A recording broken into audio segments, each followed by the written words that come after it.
اعوذ باللہ من الشیطان الرجیم بسم اللہ الرحمن الرحیم۔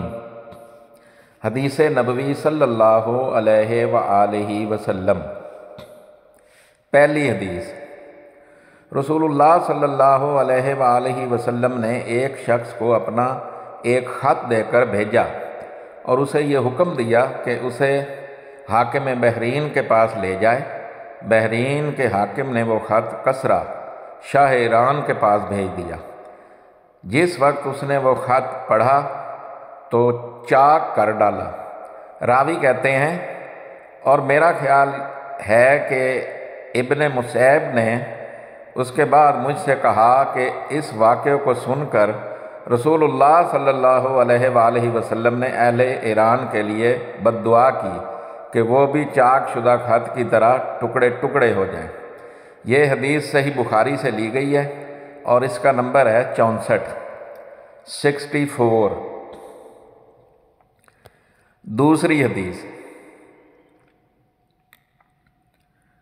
رسول اللہ صلی اللہ علیہ وآلہ وسلم نے کسی بادشاہ کے نام دعوت اسلام دینے کے لیے ایک خط لکھا یا لکھنے کا ارادہ کیا تو آپ صلی اللہ علیہ وآلہ وسلم سے کہا گیا کہ وہ بغیر مہر کے خط نہیں پڑھتے، یعنی بے مہر کے خط کو مستند نہیں سمجھتے۔ تب آپ صلی اللہ علیہ وآلہ وسلم نے چاندی کی بنوائی جس میں محمد رسول اللہ کندہ تھا۔ گویا میں آج بھی آپ صلی اللہ علیہ وآلہ وسلم کے ہاتھ میں اس کی سفیدی دیکھ رہا ہوں۔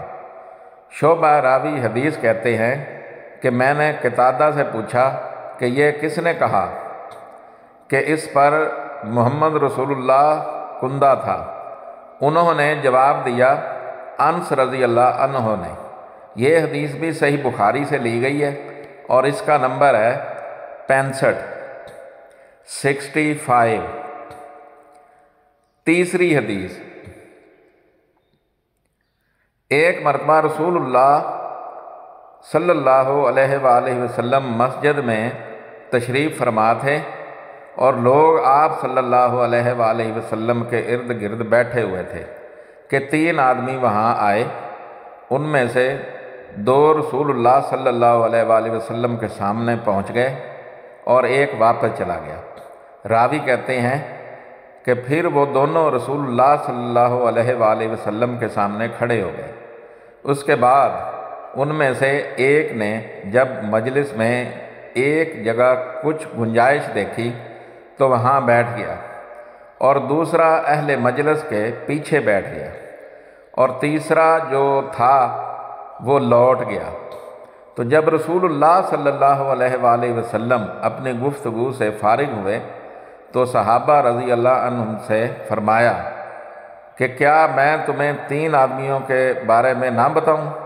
تو سنو، ان میں سے ایک نے اللہ سے پناہ چاہی، اللہ نے اسے پناہ دی، اور دوسرے کو شرم آئی تو اللہ بھی اس سے شرمایا کہ اسے بھی بخش دیا، اور تیسرے شخص نے منہ موڑا تو اللہ نے بھی اس سے منہ موڑ لیا۔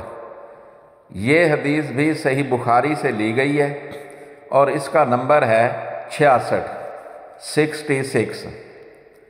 میری تمام دیکھنے اور سننے والوں سے گزارش ہے کہ میرے والدین، میرے بہن بھائی، میرے رشتہ دار اور میرے دوست جو اس دنیا سے جا چکے ہیں ان کے لیے مغفرت کی دعا کر دیں۔ جزاک اللہ خیرہ۔ دعا گو طارق سلطان شاہ ہاشمی۔